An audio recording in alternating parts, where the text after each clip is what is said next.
Welcome back to Just Giants with Grump and the Cranky Fan, the best damn podcast for the best damn football team. I'm your host, the Football Grump, and with me, as always, is Mike, the Cranky Fan.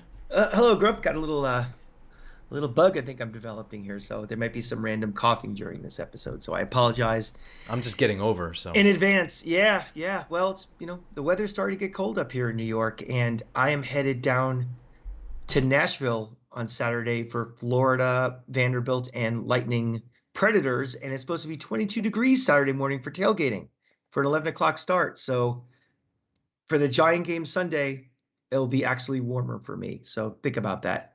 But Fans in Buffalo are calling you a pussy right now as they're probably pissed off. They have to go all the way to Detroit to watch their team play. The Browns. They moved it this afternoon. Yeah, so this is we're recording this Thursday. This is a little bit early for us. We're recording around 9:30.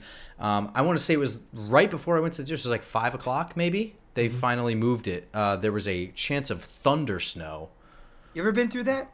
Thunder snow? I've seen lightning, but it's not like a whole storm. Like I saw the sky light up when I was like driving home in a snowstorm, but it wasn't a consistent thing. Have you? We did. The blizzard we had that one year when it was President's Day, it was like noon, and all of a sudden it just like, is that lightning? And all of a sudden you hear, that's my sound effect for thunder. Yeah, that was some pretty weak thunder. That might be the opening intro credit music going forward. But yeah, it's pretty crazy.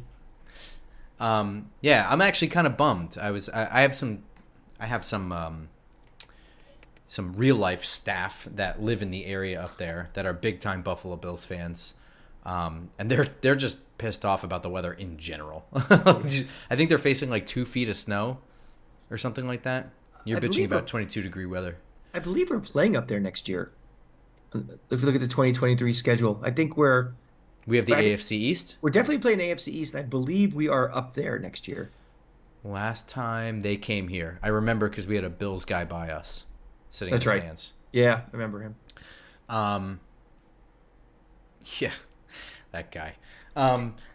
That's cool. I might want to, depending on the time of year. Actually, maybe not even depending on the time of year. That might be a trip, man. It is an underrated city. I mean, you can make all the jokes you want about Buffalo, but that little downtown area is pretty fun. And they have I think it's called Channel Side or Canal Side, which is pretty fun. There's some breweries right downtown. There's a casino there. It's pretty cool. I would if Giant fans that are listening or watching this, we should all make a road trip up there. So it's an easy flight. You could drive. Is not the worst thing ever. We did it last year for baseball, but yeah, we could consider it. Yeah, that's definitely on a short list for stadiums I would like to go to. Yep. And hey, you don't have to worry about getting beat up. Uniforms look basically the same. So yeah, we're going to get into the game. The Giants are playing the Lions this week, as we all know. Just a little bit of news first.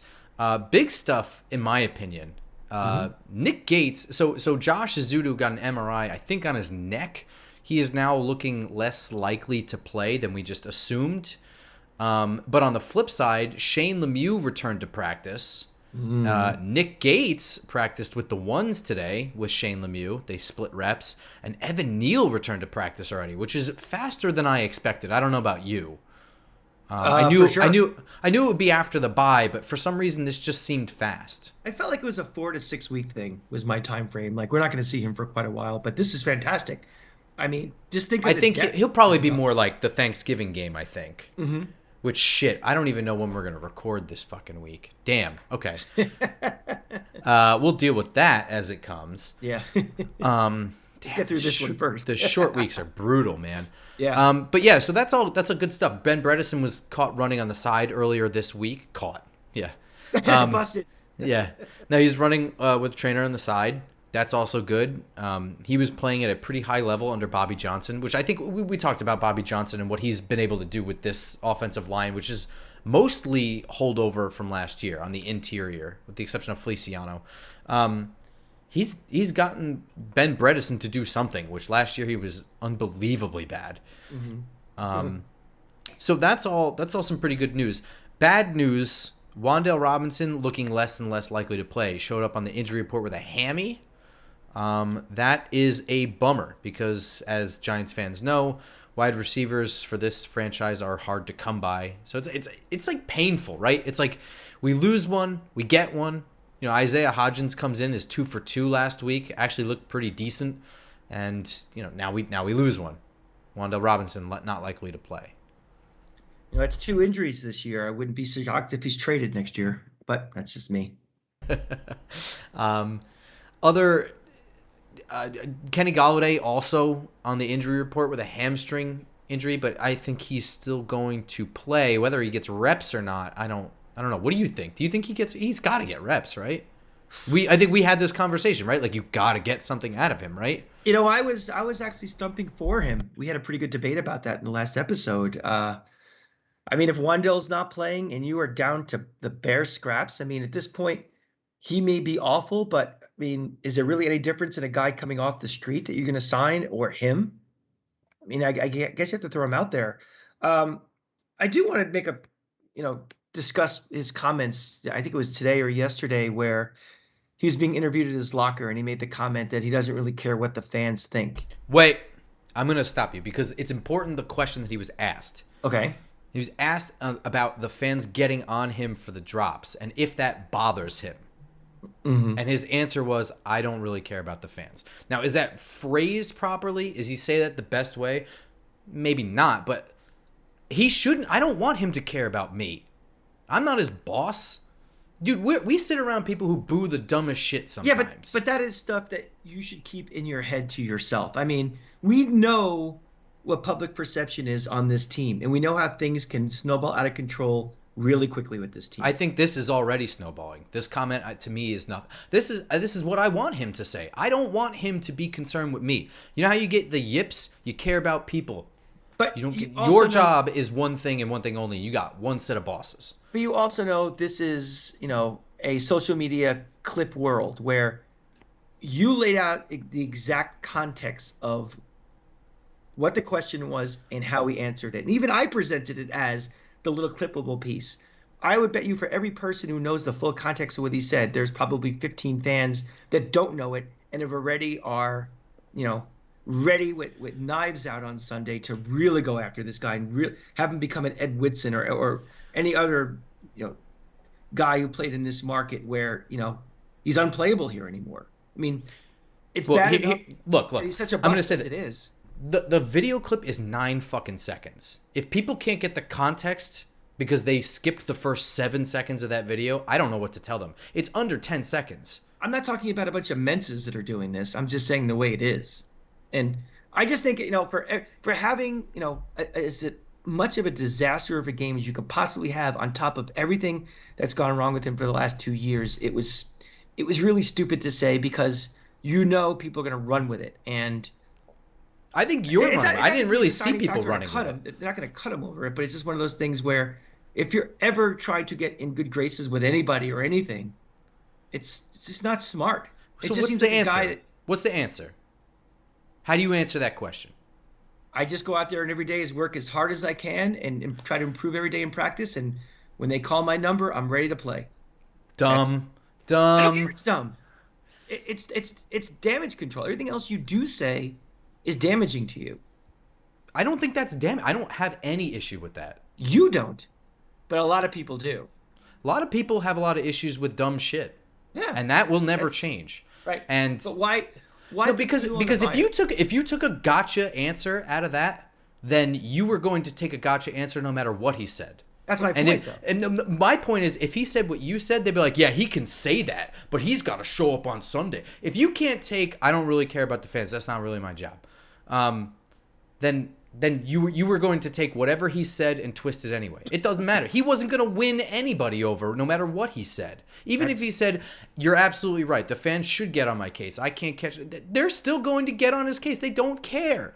It's not about what he says. It's never about what he says. It's never about what coaches say. It's never what about GM say. It's always what you do. You are, again, I think you're in the minority of the way, the masses feel and the way they think. And right now, it's like basically he's being thrown to the lions at the Coliseum right now.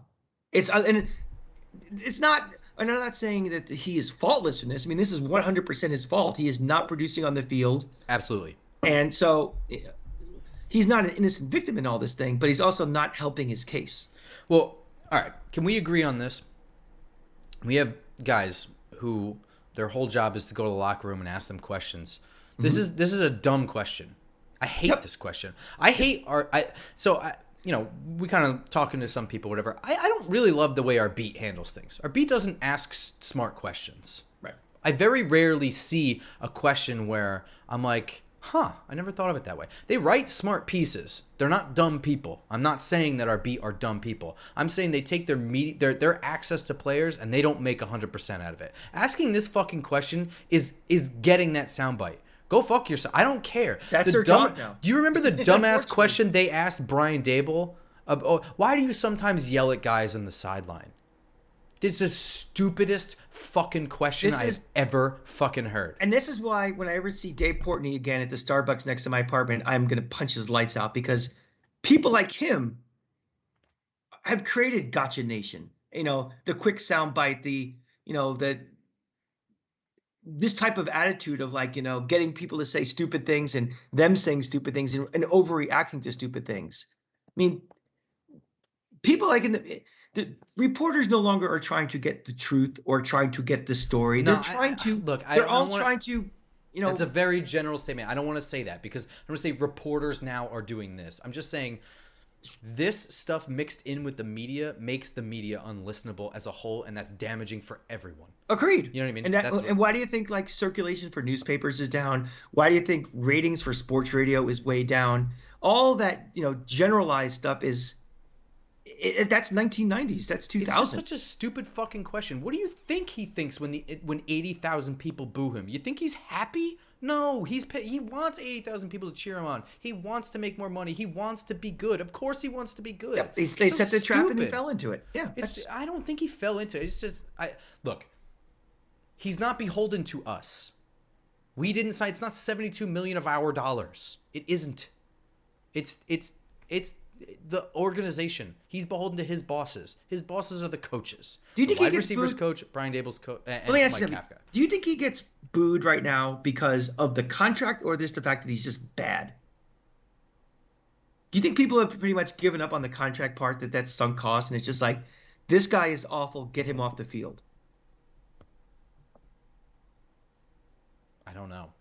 I don't know which factors in, because I don't think people care about the contract if he's producing.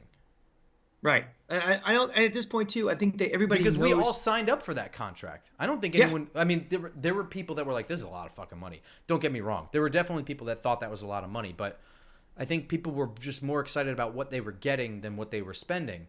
Right. And that's perfectly fine, because sometimes you pay top dollar, you get top talent. So I think it's more that he's not producing. I think if he's $72 million and we can't sign somebody else because of it, like, you don't hear a ton of chatter about Leonard Williams' contract, do you? A little bit here and there, but not a lot, right? Because there was a little gripe. You know what it was? There was griping about what we gave up for him at the time, and then knowing we'd have to re-sign him anyway. But that's all gone away because, like, to your point, he produces. He produces. So I think it's just that he's sucked. That's it. And it's not just that he sucked. It's that he didn't put up. He didn't fix a bad offense last year, and now he is not even a part of a decent offense this year. And I think that's really what it is. Yeah. At the end of the day, I don't know. I don't like to give myself that much credit by telling myself I'm intelligent for not caring about that answer. But I guess we are in some kind of minority. Well, you think about bigger, more important things than stuff like that. I mean, when he was booed, to me, after that second catch and there was all that booing, I thought in the back of my mind, that's going to be like a back page, picture or story or something where. Oh man, if they lost, that would have been the headline. Exactly. And fortunately, we won, and it became a relatively non-issue in the big scheme of things. But if we lose that game, there've been some, witty pun in the back of the post, a picture of him, dropping the pass and stuff, and he'd be the face of that loss. Next time you say witty pun, you got to do the air quotes. Yeah. I forgot it's a law. You have to do that. Yeah, well, if it ain't witty. Yeah, I mean, Moving I on. don't know. I guess the best answer is, listen, the fans should boo anyone that's not producing, and I'm not producing, and I have to keep working to get better and do what I got to do. And But I I will say guess that's the something, Grump. perfect answer, but We're not booers, me and you, though. I never I thought. boo the officials just about every. We were Oh, booing hard. sure. I was booing hard during that review last week. Yeah, but I would say, well, that was just, we never talked about that. Why that took so long for something No, we like that. did. We did. On the show we did? Pretty sure. I Yeah, don't I'm remember. pretty sure because I like I was like I know what you guys saw on the broadcast. You didn't see what we saw because they cut to Okay, gotcha. commercial and whatever. I mean, we really watched the same camera angle and the same 5 frames for 3.5 minutes. Yeah, because you Guys, were like it was a whole song. guys, I'm getting really old. Sometimes I forget things. Well, I wasn't sure because I have the same fucking conversations I have with you with like everybody at work because they all ask me and then they go to the gym and they're like, "Oh, what'd you think of the game?" And I got the same thing. Subscribe to Just Giants. What we Grump and the didn't Cranky talk Band, about, you'll get our thoughts. right? What we didn't talk about the other time I booed was the clear OPI, Nico Collins. And when I rewatched the broadcast, they didn't really show when it happened. They don't really show the separation point. They just show him like open in the end zone. There was a total push off. It was, I mean, like people that happened in the end zone right in front of us too. So the people around us were freaking the fuck out. That was the other time I booed. That was pretty bad. Right. I'm just not a booer because to me it's not productive. I agree. Because Generally speaking, I'm not a booer. you know something, we're just trying to win, and you know something, I'm trying to do everything as I can as a fan to, I know cheering doesn't make that much. A loud stadium, may help with, snap counts and stuff. But at the end of the day, booing is just counterproductive. And there's other ways to show your. And also, it's like, what are you going to do? Like, you're booing the guy. It's like he's going to start pressing. It's going to make a bad situation worse. So I've never been a booer of my own team. Now, when Florida State comes on the field or the Eagles come on the field, they're getting the boos with some double bullets. But that's not my army. Yeah, not my guys. I agree. I'm not much of a booer. I don't know that I ever have. Maybe I booed decisions by coaches or something. I can't really remember, but I'm not generally not much of a booer. I agree with you. I don't think it's very helpful. And I think oftentimes it's like you sit around people long enough, you identify the dummies halfway through the game. Those are generally the booers, right? They're usually the ones who are screaming during the national anthems or doing, right away, okay, we're next to some meatheads. So, let's see. I do want to talk about something from last week upon further review, the Houston game. This isn't something that happened necessarily in the Houston game, but it's more so the wake of it, right? Yeah. So I was look, the Giants won that game. We kind of expected them to win. We can't take any game for granted, but we felt fairly confident about winning that game against Houston, right? We felt it was a game they should win. Exactly. That being said, we did not expect Washington to beat Philly. Dallas and Green Bay was kind of a toss-up. The whole weekend kind of went in the Giants' favor, right? To put them as high up in the NFC East standings as possible. God, yeah. And I think in retrospect, me complaining about the win, I kind of complained about how we just kept running the ball into walls because we were just controlling the clock and we weren't really putting a bad team away. Makes me look a little bit more grumpy than I am. I am ecstatic. I mean, when you look at how we started that episode before we got into the nitty gritty of it all, we were smiling and laughing and we were talking about how great it was that we were, one game out of first place, not just in the division, but in the conference. Right. And I still do feel that way. I mean, this is insane. The fact that it's almost a lock that we're going to the playoffs is beyond my imagination of what the season was going to be. Mm-hmm. But I'm going to double down on so this week. So I spend all week listening to trying to find opposition podcasts, just get the pulse of what their fan base thinks of this matchup.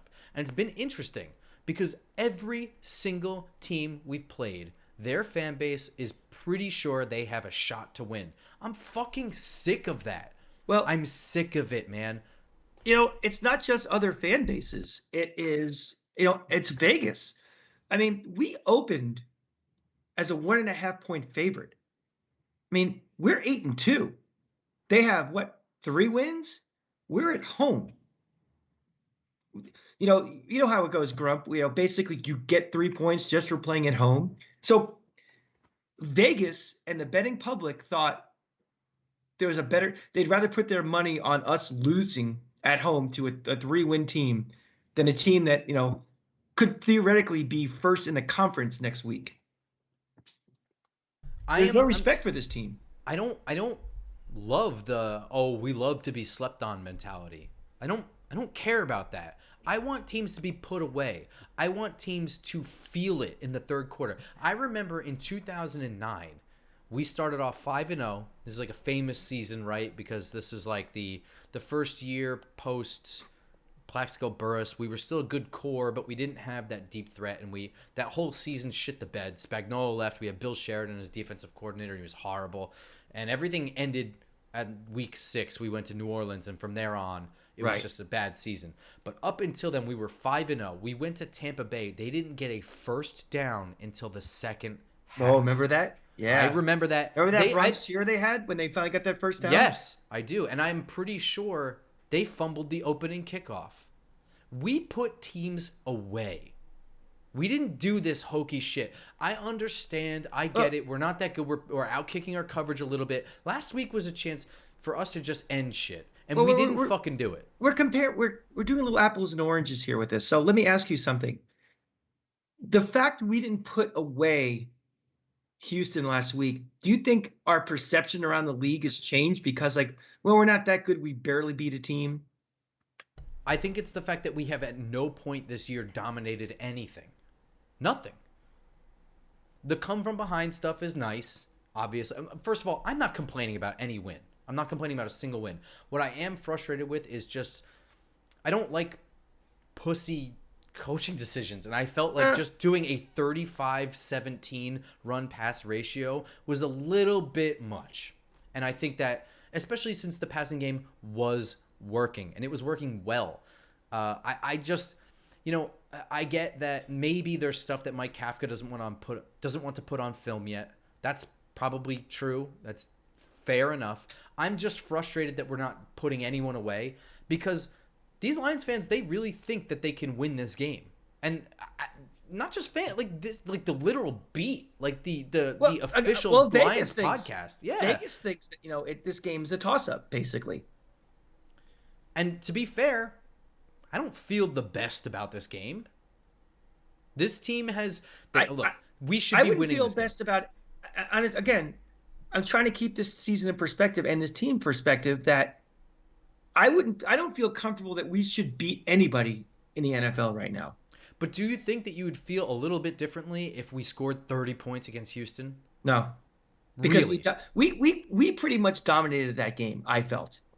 And we didn't. Boy, we stayed really long time for a game. We stayed long, but that game was never. I was never in doubt we were going to lose, and I felt like we were in control, for the most part, of both sides of the ball in that game. Yes, but you have to take into account the 2 takeaways in our red zone, because they threw a pick and they fumbled. I mean, you think about those 2. They were in our red zone both times. Make those field goals and it's an instantly closer game, and now you would have been worried. Yes, right. I understand. I would have been. The score was close. I just never felt like I never felt for 1 minute in that game we were going to lose, and that to me feels like you've controlled the game. We stayed to the end because they can't come back. It's officially over. But I never felt like they were going to drive down the field, score, either get a quick stop or an onside kick, score again. I never did feel that. But we stayed until it's week 11, so I think it's fair that we can grab the 4 worst teams in the league, and they'll be the bottom 4 at the end of the year, right? Yeah, we have more and more. Is Houston in that group? I would say so. Then we didn't do good enough. We're an 8-2 team, man. There's 8-2 teams, and there's 8-2 teams. We've been saying that all year. But you're telling me you wouldn't feel better about this team if we had put over 30 points on them? I would, because we haven't done it yet. I'd feel happier. I don't think it would change my perception of this team necessarily.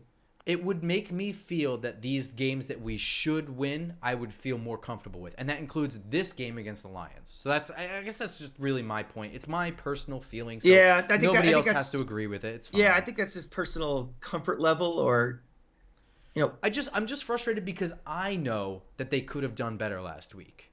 That's my frustration. And I think some of that was a willing choice. And see, to me, I look at that kind of, there's still room for growth means we can get better. So absolutely. Because as we're playing, starting with this Detroit team that we shouldn't be overlooking, getting into Dallas, getting into Minnesota, getting into Philly, getting into Washington, the rest of this thing, that we still have room. We haven't peaked out on this team at all yet. And we have what you said earlier. We have offensive linemen coming back. We'll have Wanda Robinson coming back at some point. We'll have, we'll get healthier. So this team can get better. This team is still learning a new offense and still learning a new defense, and they're still playing. I mean, you don't just learn it either in week 1 or in year 2. You play as you keep playing and get better and better. So I see your point. Like, we should score more points against them, but I still felt like they played good enough that wasn't a sloppy game. That wasn't we played like a bad team. We just didn't score as much as. But that's my point. So you're saying that this team has room to grow. If they had won in sloppy fashion, I would say, man, if only they executed better, whatever. This was a conscious decision to just keep running the ball into a wall. That's my point. My point is that we willingly left points on the field. I guess at the end of the day, I should feel better about that because we can always choose to not fucking do that, and we can't choose to be better. Yeah. But I guess I'm just, and if we were just losing, frustrated. If we were losing, or it's a 1-score game, or it's like we need a first down, and we're just running 3, slamming the ball into the line where the odds of getting a first down are pretty low. Then you're just like, what are we doing? I think there was enough cushion, with the score, wasn't there was some wind out there. It wasn't the easiest conditions to have a passing game, but it was working. I don't have any problems with any of it. I don't think it didn't strike me as, goddamn, this is frustrating. It was like, okay, we're just trying to shorten this game and get out of here and on to Detroit. I was getting a little frustrated, but that's okay. It's okay for me to feel a thing that nobody else does too. So it's okay. This is picking nits, and we'd rather be picking nits in week 10 than, again, starting our draft previews in week 10. Well, forget draft previews. We can talk about Pro Bowl. Yeah. Giants have, 9 people available for voting? I believe so. I don't know. You want to talk about the Pro Bowl? Do you think not all 9 are going to go? I don't think. No. Some of the guys on the list are not. There's one kind of player comp I want to play a little game with you. Okay. Called Guess the Defensive Lineman. Okay. All right. Defensive lineman number 1. You can't see his face right now. He has 5 sacks, 31 pressures, 2 batted passes, and a passing grade of 90 this year. Dexter Lawrence. Defensive tackle number 2 has 5 sacks, 35 pressures, 2 batted passes, and a 91.6 rushing grade. Pass rush grade. Are these Giants or are these players? These are players in the NFC. Okay. Shit. Okay. I did not know that when I immediately blurted that out. I'll do it again. They were very, very, very comparable stats, right? Yes. So we had one had 4 more quarterback hits, or was that pressures? Pressures. One had 4 more pressures. They had same sacks, same batted passes, and then similar pass rush grades. Yeah, the one with the 4 more pressures had a slightly higher pass grade. Don't tell me that's Dexter Lawrence and Aaron Donald, is it? Dexter Lawrence has the better numbers, and Aaron Donald is second. Wow, that is impressive. That actually puts him in All-Pro consideration, doesn't it? That's where I'm getting at. That we could talk Pro Bowl, but something, and I think around the league he's starting to get that. This guy is a badass. He's having a monster year. I think it started when Aaron Rodgers pointed him out. Aaron Rodgers said the offensive linemen are telling me number 97 was a real problem. And I think first of all, when Aaron Rodgers speaks, people listen. He also goes on Joe Rogan's podcast like once a fucking week. So the general masses, now it's not just, football fanatics, it's casuals that are hearing it. So once you say that, then he becomes a household name. Things like the Pro Bowl, which are a popularity contest, I mean, now it's like it should be easy pickings for him. He's still not going to be the Aaron Donald household name because this team isn't very good and hasn't been good. They're not playing prime time this year, but something that's going to change. Next year, now this team. That's what I mean. Like you don't have the Chris Collinsworth. I'm going to blow this guy for a 60-minute segment. Let me tell you segment. something about Dexter Lawrence. Yeah. I love. And then they're going to give you some crazy graphic with some pop music playing in the background and Faith Hill doing a striptease on a pole or something like that. Ooh, if only, right? If only, right? I almost had you for a minute there. If only Sunday Night Football were actually good. That's pretty impressive. I think Leonard Williams is also a Pro Bowl voter potential. I believe so. Yeah, I don't have his numbers in front of me. I was just doing some research today and I saw that. No, that's incredible. I didn't know they were that level of comparable at all. Yeah. I think it's Dexter Lawrence, Leonard Williams, Adoree Jackson, Julian Love, and Xavier McKinney on the defensive side. Offensive side, I believe, is Andrew Thomas, Daniel Jones, Saquon Barkley, and I think that's it. That's all it should be, honestly. I would say so. But I mean, what would our over-under number be before the season started? How many Pro Bowlers this team would have? The only one I would have thought would have been on offense would have been Andrew Thomas. Andrew Thomas. The only one I would have thought on defense would have been probably Leonard Williams. It's probably the only one I would have thought because at a certain point when you're not good, worth anything. Yeah, when you're not good at a certain point, the guys who go in is just popularity, and he's a big name. So it is incredible. Not all 9 are going to go, of course, but that's awesome. I think a lot has to do with the perception of these guys. Also, how we finish out. I mean, if we somehow win the East and get that 1 seed, I think you'll see guys who were on the edge get in. If we kind of stumble in December and kind of back into the playoffs, which I still can't believe we're even saying, that number might skew down a little bit. Yeah, I would agree with that. Yeah. All right. Do you want to talk about this game, this Lions game? Yeah. How do you feel? Because we were saying the Lions are a 3-win team, but going through watching their games, you don't even have to watch the games. You can just look at the scores to get my point here. This team does not lose by much. There are only 2 games in which they truly fucking lost. They lost to the Patriots real hard, something like 30-0, and they lost to the Cowboys real hard. Everyone else, it was tooth and nail. And I know that Lions fans are positive that Dan Campbell is getting fired at the end of the year, but man, I don't think this team's very good, and they are hanging real well. And, they even beat the Bears last week by a point. The Bears missed an extra point, and that's all the Lions needed to win. When you have the capability of a quick strike offense and scoring at any moment, you can stay in a lot of games. And they are 4th in the NFL in explosive plays. They have 42 this year. That's plays of more than 20 yards. So,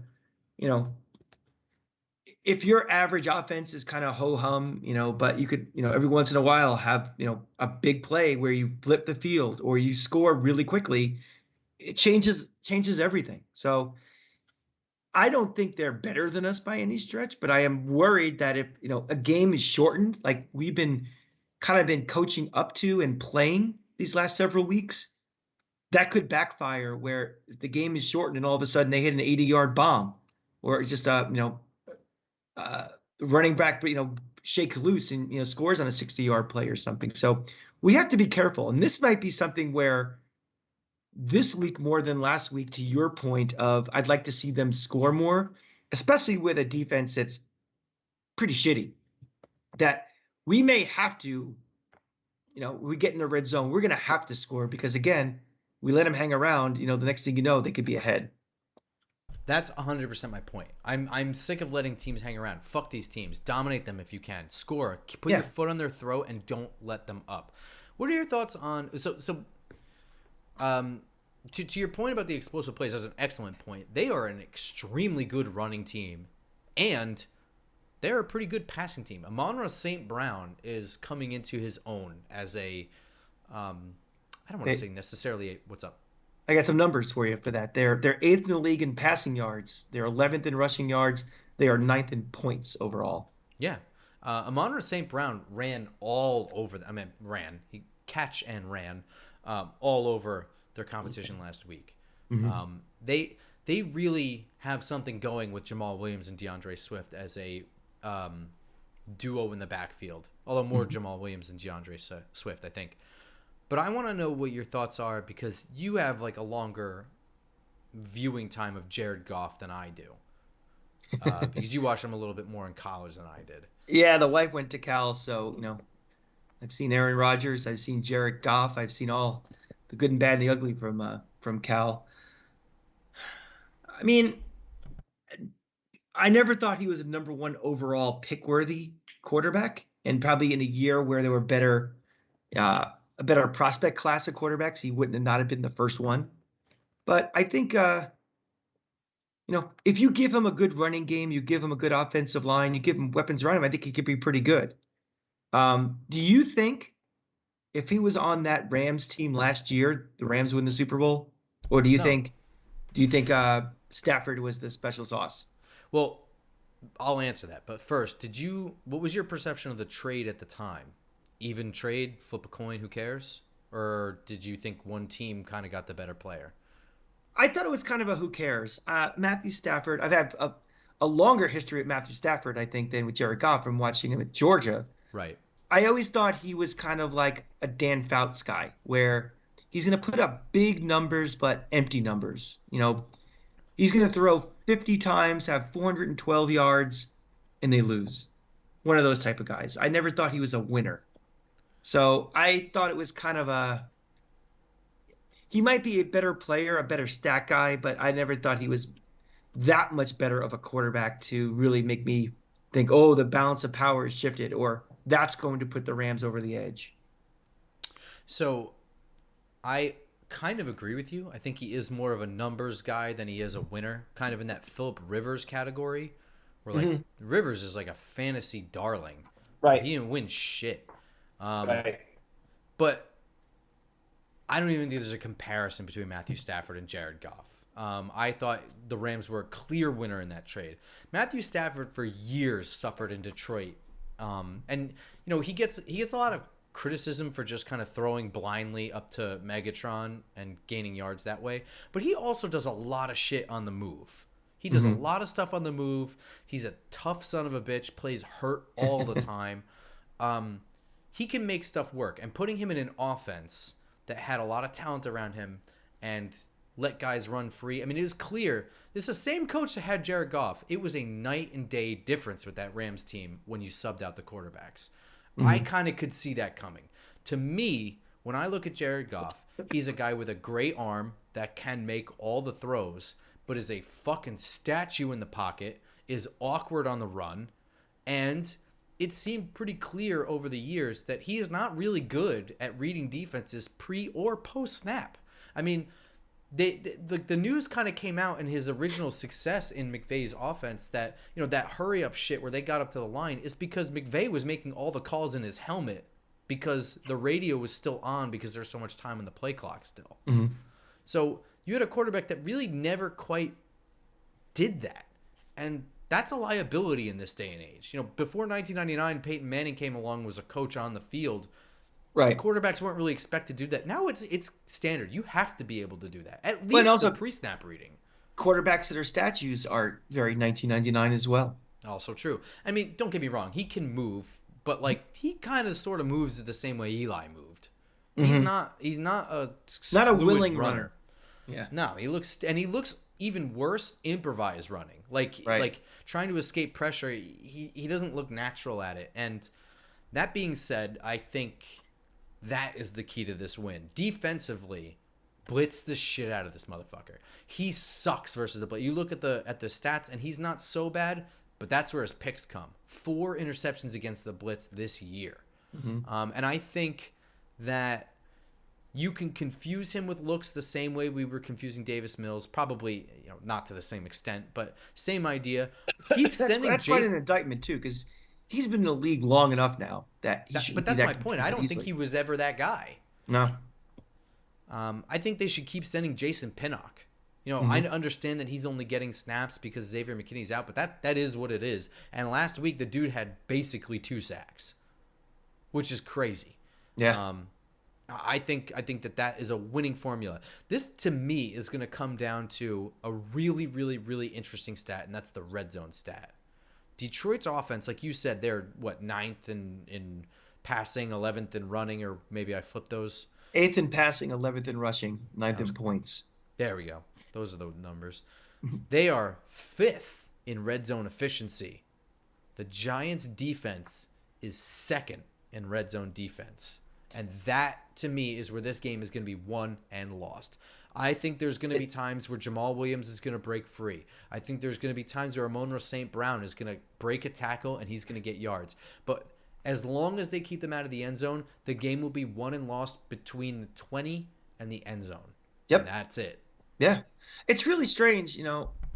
We've had this debate a couple of times where I've been like, Giants run defense is not very good. And you're like, you're crazy. I'm like, well, they're 25th in the league. And, their eye test and that red zone efficiency of defense do not tell the same story of their, the amount of yards they've given up this year. I mean, we've held some pretty good running backs relatively in check this year. We missed this stat. Bobby Skinner put it on Talking Giants, so 100% credit to him for this. But, I pointed out how they held Dameon Pierce to under 100 yards, 95. Dexter Lawrence was taken off the field. He had 60 of those 95 yards on those 3 plays that Dexter Lawrence was on the field. If they didn't do that, there's a chance that he doesn't even crack 50 yards in that game. Yeah. So that was a little bit closer. But the numbers are the numbers. At the end of the day, they have to get guys off the field. They have to account for all the possible runners, whether that be a wide receiver on a jet sweep or DeAndre Swift or Jamal Williams or whomever.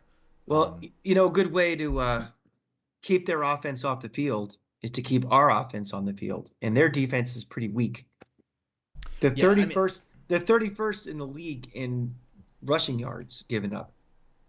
Yeah, and that's our bread and butter. Yep. They're also 27th in the league in passing yards given up too. So it's not just, a lockdown secondary and people just running against them. They really can't stop much of anybody. They're last in the league in total yards given up. And I think that's where this comes in. I know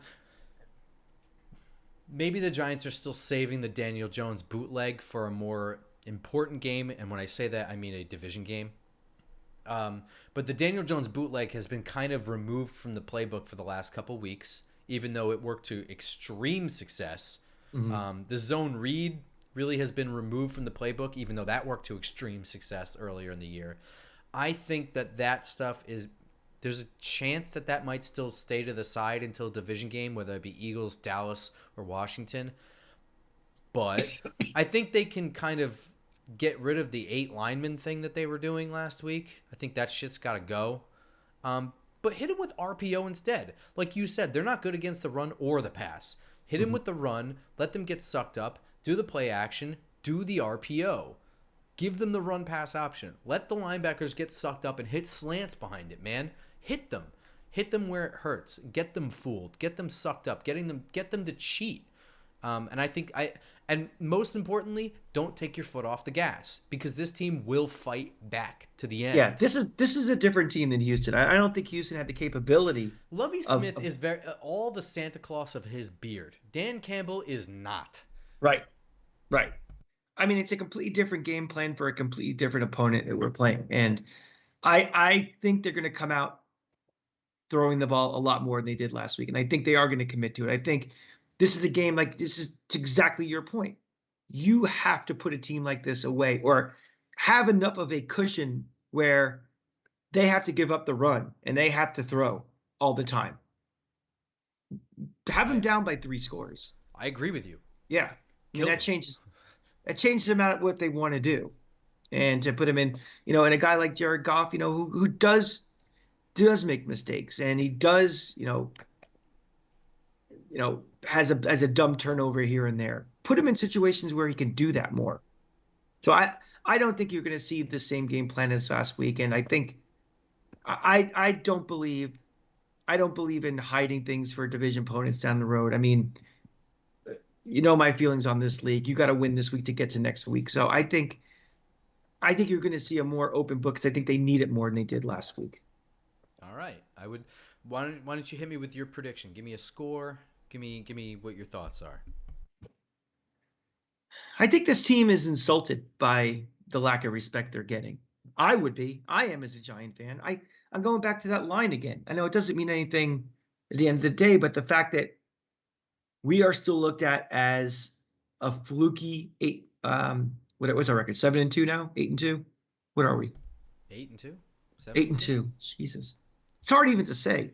Yeah. Wait. What is it now? Now I'm confused. I don't know. I have to look it up.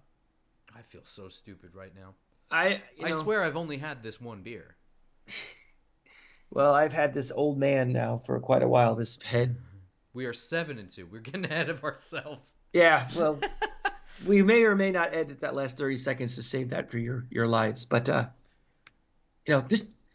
there is still a perception around this team, the league, that this is a phantom 7-2 team, and we've watched this team every week. Again, they're not the 72 Dolphins, but they're also not Detroit.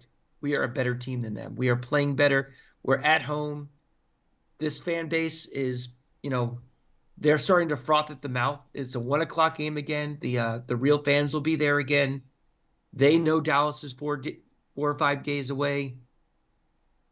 We're going to win this game, and I think we're going to see more of that offense that Grump really wants, so Grump won't be so grumpy.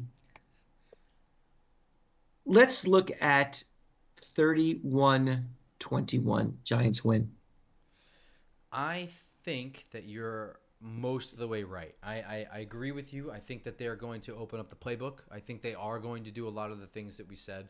I don't think they're going to throw for under 20 attempts this game. No. I do wonder if Kenny Golladay will have an impact. It would be ironic, I guess, or just, I don't know, I guess coincidental, against his former team. That would just be kind of a fun story, not really important. But I think that this defense is playing even better than the numbers show when you consider the fact that the offense is not really stellar. Agreed. And I think that that's really where this comes in. But I do think this game is a little bit closer than you do, because I think this Detroit team is a little bit better at some things. I think they're very good at the run, and I think that will come to bite us in some scenarios just down the stretch of this game. But I think this game is kind of in our rearview mirror in the same way that Houston was. And I think Detroit is just kind of scratching and clawing their way back. But I don't think they get close enough to win. It'll be a little bit more of a nail-biter than Houston was. But at the end, I mean, as they kind of scratch and claw. But 31-26 is kind of where I feel that this is going to end. I feel pretty good about this game. I'm a little bit floored at how confident Lions fans, beat podcasters are. It's frustrating to me. It frustrates me a lot because this team is good.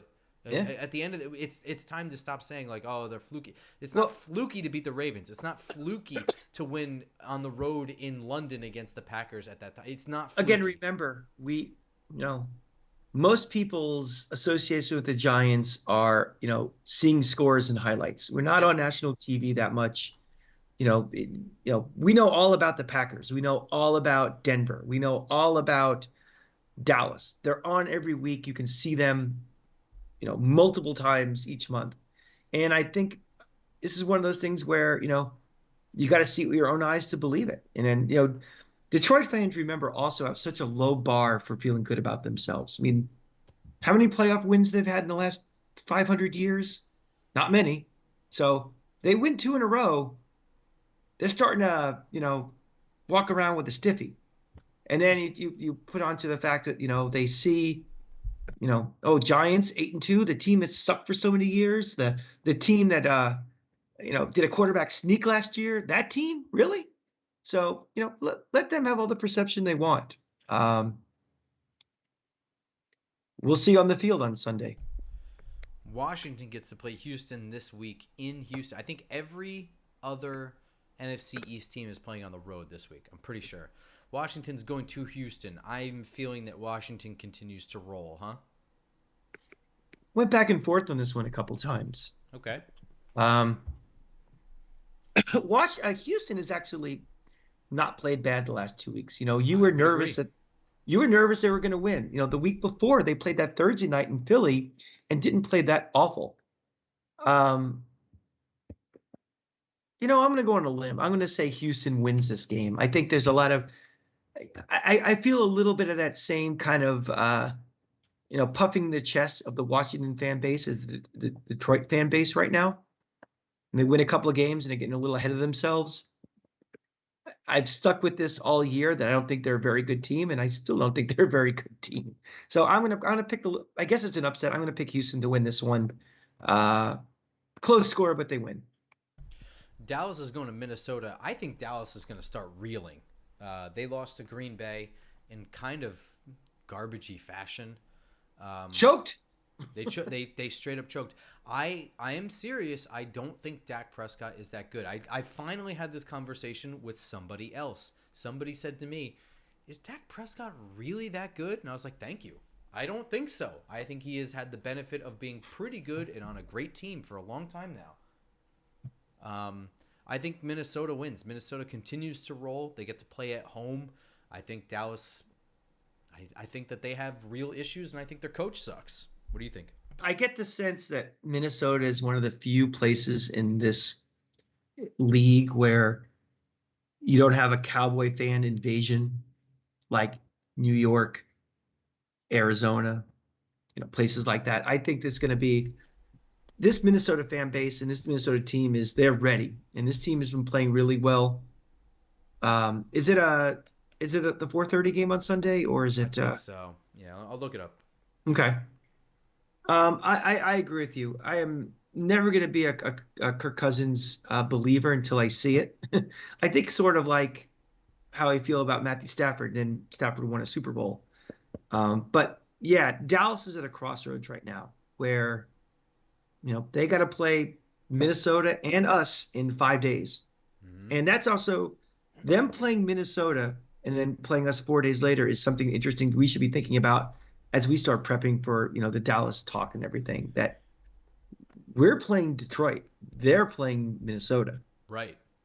A Super Bowl contender right now.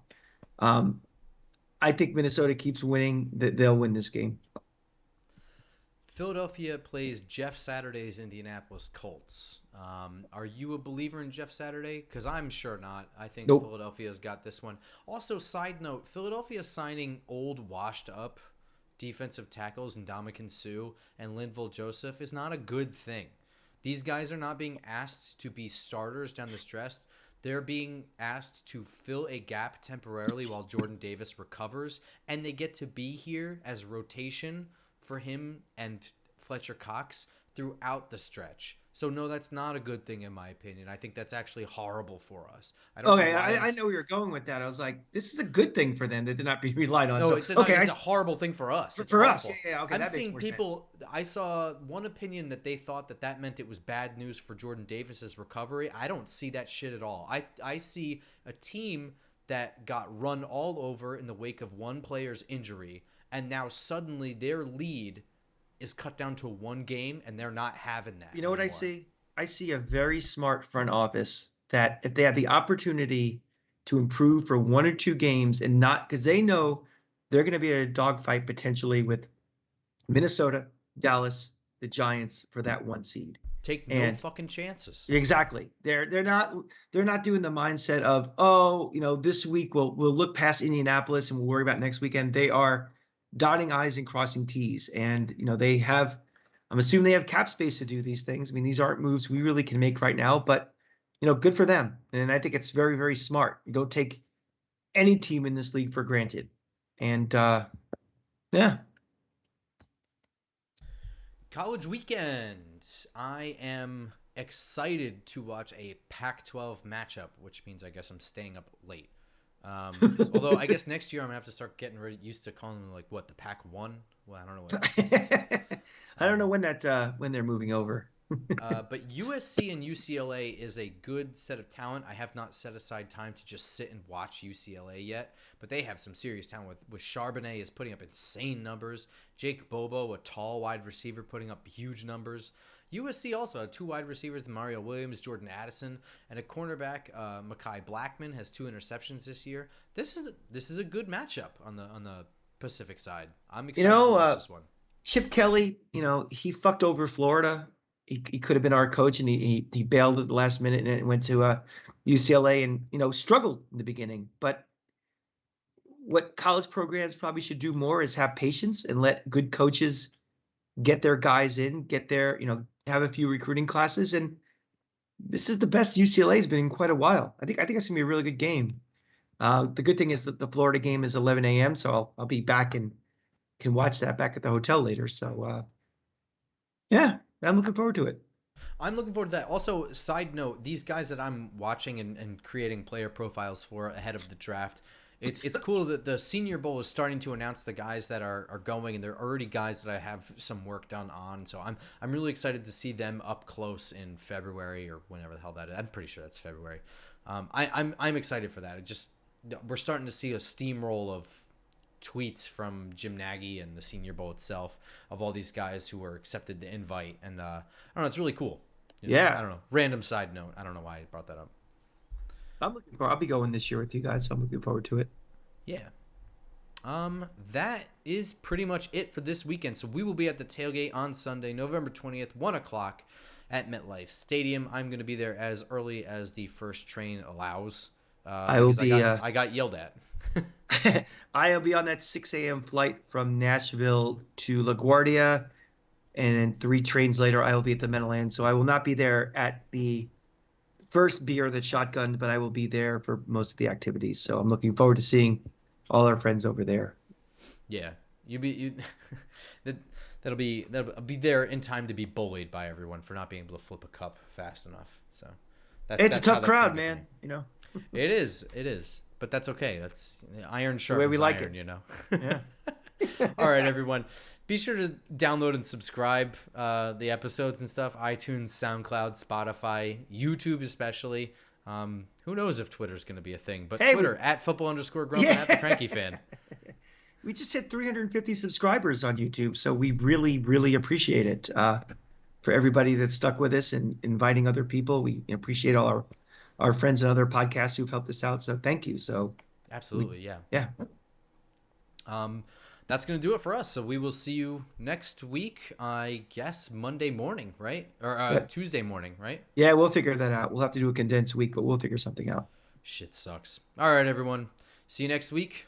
Go Giants. Go Giants.